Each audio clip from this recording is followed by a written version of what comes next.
안녕하십니까, 한영찬입니다. 이번 영상은 공인중개사 시험 대비 기출문제 풀이 영상이고요. 이번 영상부터 시작해가지고 3회에 걸쳐서 임대차에 관한 문제를, 기출문제를 정리해 볼 겁니다. 자, 이 3회에 걸쳐서 우리가 임대차에 관한 문제가 정리가 되면 이제 민사특별법을 하게 되면 기출문제 영상도 이제 종강을 하게 되네요. 자, 문제 하나씩 보게 되는데 먼저 대표 사례 예제부터 보도록 하겠습니다. 자, 1번입니다. 갑은 2020년 3월 15일 을에게 토지를 기간의 약정 없이 임대하였다. 이 사안에 관한 다음 설명 중 옳은 것을 찾으라고 하거든요. 자, 우리가 임대차를 들어갈 때 항상 조심할 것은 뭐냐면 주택임대차보호법이 아무 때나 적용되는 것이 아니라 주택에 관한 임대차를 특별히 보호하는 법이 주택임대차보호법이니까 주택이란 말이 있어야지만 주택임대차보호법이 적용이 되고요. 그렇지 않다면 민법을 가지고 문제를 풀어야 된다는 점이죠. 자, 이 문제는 토지입니다. 따라서 주택임대차보호법 가지고 문제를 푸는 것이 아니라 민법상 임대차로서 문제를 풀어야 되겠죠. 자, 일단 기간의 약정이 없이죠. 자, 민법상 임대차는 최단 기간을 보장하지 않습니다. 1번, 이 임대차의 존속기간은 2년이다. X죠. 따라서 최단 기간을 보장하지 않기 때문에 언제든지 자유롭게 해지 통지할 수 있고요. 임대인이 해지 통고하면 6월, 임차인이 해지 통고를 하면 1월 지나면 임차권이 숨을 내렸거든요. 따라서 2번, 갑은 계약 체결일로부터 6개월이 지나야 해지를 할 수 있다. X. 언제든지 자유롭게 임대차 계약을 해지할 수가 있는 거죠. 3번, 을이 해지 통고를 한 경우죠. 자, 그러면 을은 누굽니까? 임차인이죠. 그러니까 임차인이 해지 통고를 했다면 1월을 지나면 임차권이 소멸하기 때문에 을이 해지 통고를 한 경우 갑이 수령한 날로부터 1월이 지나야 계약이 종료된다. 맞는 지문이고요. 답은 뭐죠? 3번이 되는 거죠. 자, 그 다음에 또 임대차는 또 조심할 것이 뭐냐면 계약법은 계약 자유의 원칙상 임의 규정입니다. 뭐만 빼고요? 임대차에 관한 민법 규정만 빼고요. 특히 임대차는 약자 보호 규정이기 때문에 편면적 강행 규정이에요. 따라서 임대차에 관한 민법 규정을 위반하는 특약을 하게 되면 항상 무효인 것이 아니라 임차인에게 불리한 특약은 무효고요. 만약 그 특약이 오히려 임차인에게 유리하다면 유효할 수 있다는 거 좀 주의하시기 바랍니다. 자, 임대차는 이기분의 차임을 지급하지 않으면 임대인이 임대차 계약을 해지할 수 있다라고 민법에 규정을 두고 있어요. 4번, 당사자가 약정을 한 경우에는 일기의 차임 연체만으로 갑은 계약을 해지할 수 있다. X. 자, 민법의 규정이 2기분의 차임을 지급하지 않으면 임대차 계약을 해지할 수 있다고 규정되어 있으니까 1기의 차임 연체만으로 계약을 해지할 수 있다는 규정, 약정은 임차인에게 불리한 특약으로서 무효겠죠. 5번, 갑이 그 이 점포를 병에게 양도하고 소유권 이전 등기를 한 경우 을은 갑과 임대차 계약 기한 임차권을 병에게 대항할 수 있다. X입니다. 이게 점포가 아니라 토지겠죠. 아유, 참 이거 바꾼다는 걸. 자, 임차권은 물권이 아니라 채권이기 때문에 대항력이 없습니다. 따라서 등기하지 않는 한 대항력이 없으므로 제3자 병에게 대항할 수 없고요. 따라서 5번은 X가 되는 거죠. 점포를 토지로 바꿔서 좀 이해해 두시기 바랍니다. 답은 3번입니다. 2번입니다. 임차인 을이 임대인 갑의 동의를 얻지 않고 병에게 전대를 한 경우에 옳지 않은 거죠. 자, 일단 임차권을 양도하거나 전대하려면 임대인의 동의가 있어야 되고요. 임대인의 동의가 없다면 임대인은 임대차 계약을 해지할 수가 있어요. 자, 여기서 좀 생각해 볼 것은 뭐냐면 병 전차인이 자신의 권리를 가지고 임대인 갑으로부터 대항할 수 있고 주장을 하려면 동의를 얻어야 되거든요. 따라서 동의를 얻지 않았다면 병은 자신의 권리를 갑에게 주장할 수가 없기 때문에 1번. 갑은 병에 대하여 방해 제거 청구를 할 수 있다. 맞는 지문인 거죠. 여기서 좀 조심할 것은 뭐냐 하면, 자, 동의가 없이 병에게 전대차가 이루어졌더라도 갑과 을 간의 임대차 계약은 아직도 유효한 상태이기 때문에 을은 갑에게 차임을 지급해야 되죠. 따라서 원래 임대차 계약이 아직도 유효한 상태라면 을은 갑에게 차임을 지급해야 되는 것이므로 갑에게는 실질적으로 손해가 없는 거죠. 그래서 우리 판례에 따른다면 갑이 원래 임대차 계약을 해지하지 않고 있다면, 원래 임대차 계약이 유효한 상태라면 갑은 병에게 불법 점유를 이유로 손해배상을 청구할 수 없다는 것이 우리 판례 입장이므로 2번, 갑은 병에 대하여 불법 점유를 이유로 손해배상을 청구할 수 있다는 질문은 X가 되고요. 답은 뭐죠? 2번이 되는 거죠. 3번, 갑과 을 간의 임대차 계약은 아직도 유효한 상태니까 갑은 을에 대하여 차임 채권을 청구할 수 있다. 맞는 지문이고요. 또 우리가 임대차에서 가장 중요한 지문이 4번 지문인 거죠. 자, 동일 없이 이루어진 전대차 계약은 무효가 아니라 유효합니다. 왜냐하면 유효여야 뭐가 생깁니까? 책임이 생기는 거죠. 만약에 동의가 없었다는 이유로 전대차 계약 자체가 무효라면 병은 을에게 아무런 책임도 물을 수 없다라는 이상한 논리가 생겨요. 따라서 동의가 없었다 하더라도 전대차 계약은 유효한 거고요. 따라서 을은 병에게 갑으로부터 동의를 받아줄 책임을 부담하고요. 동의를 받지 못했다면 담보 책임을 부담해야 된다는 점에서 을과 병 간의 전대차 계약은 유효한 거죠. 따라서 3번, 병은 을에게 담보 책임을 물을 수 있다는 지문도 맞는 지문이죠. 답은 뭐죠? 2번이 됩니다. 3번입니다. 갑은 자기 소유 신축 건물을 을에게 보증금 5천만 원, 월세 300만 원에 임대하고 을은 갑의 승인하에 건물의 개축 등을 할 수 있으나 임대기간 종료 시에 원상회복하여 명도하며 부속물 매수 청구를 하지 않는다라고 특약을 했어요. 자, 을은 갑의 동의를 얻어 주방시설인데 여기서 이렇게 되어 있죠. 건물의 구성 부분이 아니라 독립성이 인정됨이라고 합니다. 그죠? 자, 이런 문제입니다. 자, 임차인이 임차 목적물을 사용 수익하는 곳에 뭔가를 부속을 시켰는데 그것이 원칙에 따라서 부합을 했다면 임차인이 임대인에게 유익비 상환을 청구하게 되고요. 유익비 상환 청구권에 관한 민법 규정은 임의 규정이기 때문에 특약으로 배제할 수가 있는 거죠.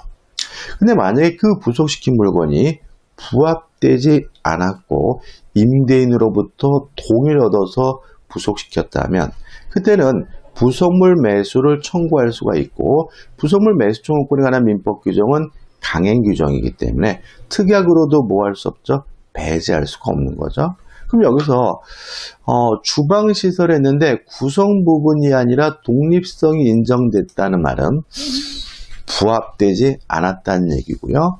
그 다음에 갑의 동의를 얻었죠. 임대인으로부터 동의를 얻어 부속시킨 것이 부합되지 않았으니까 그런 갑에게 부속물 매수를 청구할 수가 있는 거죠. 또 부속물 매수 청구권에 관한 민법 규정은 강행 규정이기 때문에 원상예법하에 명도하며 부속물 매수 청구를 하지 않는다는 특약은 뭐가 되죠? 무효가 되는 거죠. 따라서 이 특약에도 불구하고 을은 갑에게 여전히 부속물 매수를 청구하는 것이 가능하다는 걸 우리가 알 수가 있어요. 그래서 계속 보시면 설치 비용을 지출하여 음식점을 개업하였으나 영입을 부진하자 임대차 기간 만료와 동시에 음식점을 폐쇄하고 사용 수익하지 않고 있다죠. 자, 일단 우리가 임대차 계약이 만료가 됐다면 목적물의 반환과 보증금의 반환은 동시 이행 관계입니다. 따라서 임차인 입장에서는 보증금 5천만 원을 돌려주기 전까지는 목적물을 반환 못 해주겠다라고 뭐 할 수 있어요? 거부할 수가 있는 거죠. 다만 주의하실 것은 이러한 동시 이해 항변권을 이유로 보증금 반환을 거부하는 경우에는 차임은 지급해야 되고요. 차임을 지급하지 않았다면 그 사용이익은 부당이득으로서 반환을 해줘야 되는 것이 원칙이에요. 근데 문제는 뭐냐 하면 우리의 판례에 따른다면 이렇게 동시이해항변권을 이유로 반환을 거부하면서 차임을 지급하지 않았다면 부당이득으로서 그 이익을 반환해야 된다는 그 전제는 그 임차 목적물을 원래 목적대로 계속 사용 수익해야 된다는 점을 전제하고 있다는 거죠. 그런데 이 경우에는 음식점을 폐쇄하고 사용 수익하지 않고 있다면 반환을 거부하고 있더라도 임차인은 아무런 부당이득을 취한 것이 없으므로 부당이득으로서 반환할 필요가 없다라는 것이 우리 판례 입장입니다. 자, 옳은 걸 찾습니다. 1번 을은 보증금 반환 충분권을 가지고 있으므로 건물 명도 청구에 대하여 유치권을 주장할 수 있다. X. 자, 유치권에 의하여 담보되는 채권은 그 목적물에 관해 생긴 채권이어야 되는데 보증금은 목적물에 관해 생긴 채권이 아니죠. 다시 말하면 동시이해 항변권 행사할 수 있지만 유치권 행사할 수는 없는 거죠. 2번 을이 주방시설의 매수 청구를 하기 위해서는 갑에게 계약 갱신을 요구하여야 한다. X죠. 갱신 청구하고 거부당하면 매수를 청구하는 것은 지상물 매수 청구권이 그런 것이고요. 부속물 매수 청구권은 그럴 필요는 없는 거죠. 3번 을이 갑에게 임대차 기간 만료 이후에 임료 상당의 부당이득을 반환하여야 한다. X죠. 왜요? 동시이행항변권 이유로 그 목적물의 반환을 거부하고 있긴 하지만 원래 목적대로 사용 수익하지 않기 때문에 부당이득으로서 반환할 필요가 없다는 것이 우리 판례 입장이죠. 4번 을이 부속물 매수를 청구하면 원칙적으로 부속물 대금 지급 의무와 부속물 매도 음도 의무는 동시 이행관계이다. 맞죠? 자, 결론은 특이하게도 불구하고 부속물 매수를 청구하는 것이 가능한데 부속물 매수 청구권은 형성권이기 때문에 행사 즉시 쌍방 간에 매매계약이 성립하고요. 물론 그 매매계약의 쌍방의 의무는 동시이행관계니까 답은 뭐죠? 4번이 되는 거죠. 5번 부속물 매수 청구권이 임대차 종료 시에 인정되므로 갑과 을 사이 임대차 계약이 을의 채무 불이행으로 인하여 해지되더라도 인정된다. X. 이 기분에 차임을 미지급했다는 이유로 임대차 계약이 해지된 경우에는 당연히 부속물 매수 청구권이 인정되지 않습니다. 답은 뭐죠? 4번이 되네요. 자, 이제 기출문제입니다. 1번 임대인과 임차인 모두에게 인정될 수 있는 권리죠. 물론 임차권은 임차인에게만 인정되겠죠. 보증금 반환 채권도 임차인에게만, 비용 상환 청구권도 임차인에게만, 부속물 매수 청구권도 임차인에게만. 그죠? 답은 뭐죠? 2번이죠. 계약 해지권이에요. 자, 정리를 해놨는데, 자, 임대인에게 해지권이 인정되는 경우가 있어요. 두 가지죠.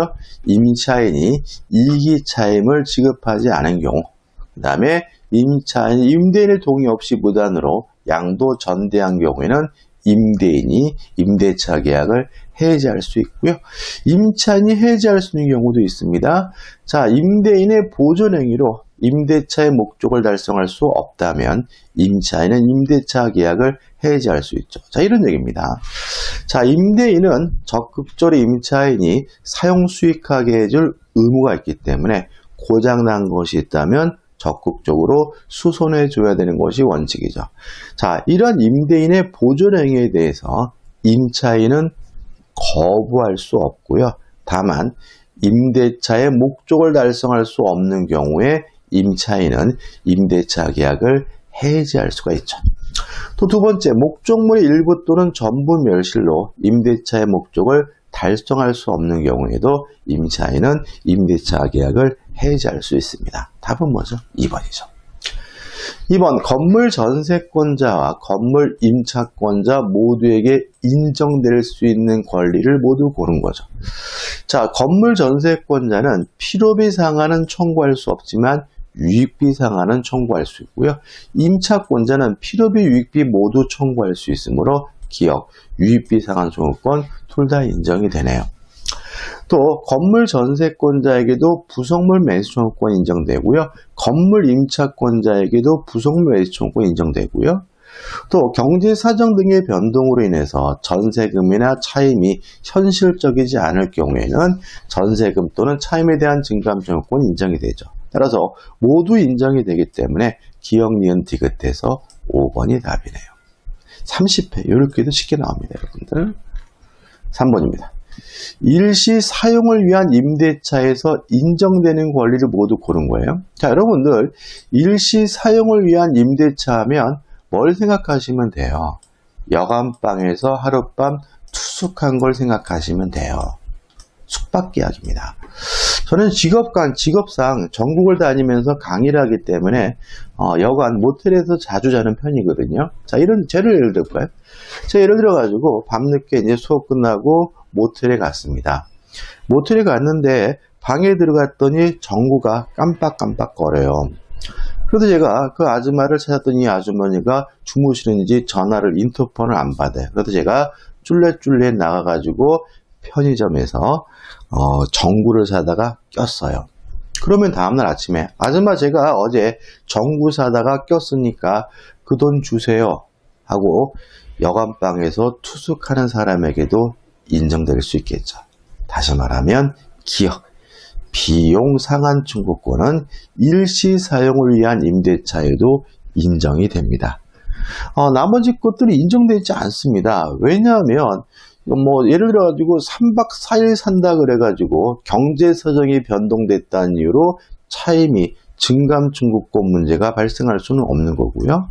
또 여간방에도 자는 사람에게 부속물 매수 청구권 이런 건 인정되지 않겠죠.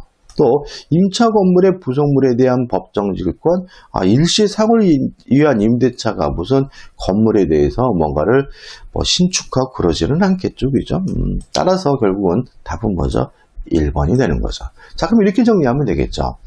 자, 여간방에서 투숙하는 것과 같은 숙박계약의 경우에는 민법 규정이 적용되지를 않습니다.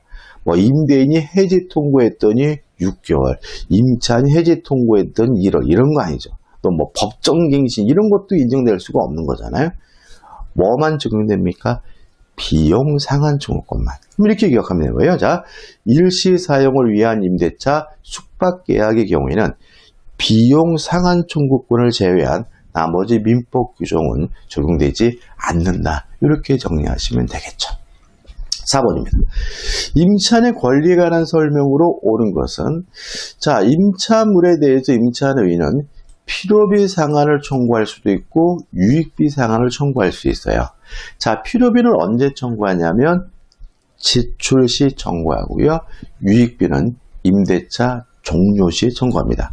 따라서 임대차 종료 시 그 가액의 증가가 현존한 때 하나의 그 상환을 청구할 수 있는 것은 필요비가 아니라 유익비이기 때문에 1번은 뭐죠? X가 되는 거죠. 2번, 건물 임차인에게 부속물 매수 청구권이 인정이 되는데 물론 임대차 계약이 종료돼야 부속물 매수를 청구할 수가 있으므로 2번, 건물 임차인이 그 사용의 편익을 위해 임대인으로부터 부속물을 매수한 경우 임대차 종료 전에도 임대인에게 그 매수를 청구할 수 있다는 질문은 X가 되는 거죠. 자, 임차권은 물권이 아니라 채권입니다. 따라서 대항력이 없죠. 다만 등기라면 제3자에게 대항할 수가 있는데 일종의 예외가 있어요. 3번이죠. 건물 소유를 목적으로 한 토지 임대차는 등기하지 않더라도 임차권에 관한 등기를 하지 않더라도 임차인이 그 지상 건물의 보존 등기를 하면 토지 임대차는 제3자에 대하여 효력이 생긴다. 대항력을 인정하고요. 답은 3번인 거죠. 그러면 민법상 임차권자가 대항력을 취득하기 위한 방법은 임차권에 관한 등기라든지 아니면 토지 임차인이 지상 건물에 대해서 등기라든지 둘 중에 하나를 해야지만 대항력이 인정된다는 거 기억해 두시면 되겠죠. 4번입니다. 건물 소유를 목적으로 한 토지 임대차 기간이 만료된 경우죠. 자, 그러면 토지 임대차고 건물의 소유를 목적으로 하니까 지상권에 관한 민법 규정이 준용이 돼요. 따라서 임차인은 계약갱신을 청구하고 거부당하면 지상물 매수를 청구할 수가 있으므로 임차인은 계약갱신 청구 없이도 임대인에게 건물 매수를 청구할 수 있다는 질문은 X가 되는 거죠. 자, 5번 토지 임대차가 묵시적 갱신이 됐습니다. 그러면 존속기간은 약정이 없는 것으로 바뀌고요. 따라서 언제든지 자유롭게 해지 통과할 수 있는데 임대인이 해지 통과하면 6월, 임차인이 해지 통과하면 1월 지나면 임차권이 소멸돼요. 다시 말하면 민법상 임대차가 묵시적 갱신된 경우에는 임대인도 언제든지 자유롭게 해지 통과할 수 있고 임대인이 해지 통과하면 6월이 지나게 되면 임차권이 소멸되게 되는 거죠. 따라서 임차인은 언제든지 해지 통과할 수 있으나 임대인은 그렇지 않다. X가 됩니다. 따라서 옳은 것을 찾으라고 하는 이 문제는 3번이 답이 되는 거죠. 자, 여기까지입니다. 여기까지 해서 지금 임대차에 관한 문제를 풀어봤고요. 임대차에 관한 문제를 푸시고 시험 보실 때는 항상 무엇을 조심하셔야 돼요? 주택임대차보호법의 규정을 끌어다가 문제를 푸시면 안 된다는 거 항상 주의하셔야 되고요. 자, 이 영상이 도움이 되셨다면 구독, 좋아요 부탁드리겠습니다. 고맙습니다.